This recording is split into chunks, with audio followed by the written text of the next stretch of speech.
Stop trying to turn the love of God into something that it isn't. God's love for us is not His recognition of our goodness.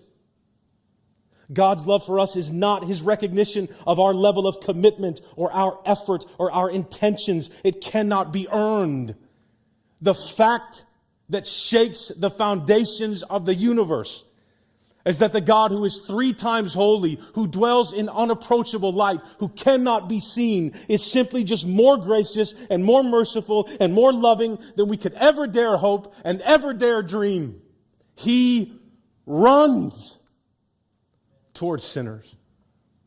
And I can hear it now. Well, actually, Tony, if you consider the theological perspicuity of the categorical fact that God is a spirit and is not a man and therefore does not have legs, which means He does not have feet, which means you cannot wear tennis shoes. God obviously doesn't run.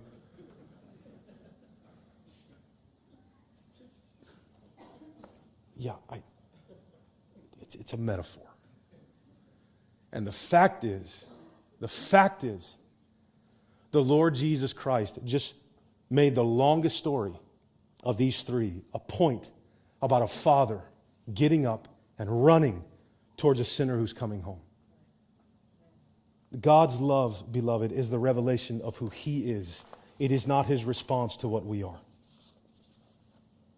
So that's the point of the sermon. Because I think it's the point of the text. Receive this love. Accept it for what it is. If you try to define it or describe it or understand it, you're going to reduce it to something so foreign to what it actually is that you'll miss its depth entirely. Listen, salvation is scandalous. We talk about this all the time. It isn't fair. It's not fair. We talk about how what we have a problem with in the Bible is the idea of hell and eternal conscious torment of people that reject Jesus. That doesn't seem right. No. Heaven is not right. Hell is guilty people getting what they deserve. We all love that, as long as it's not us.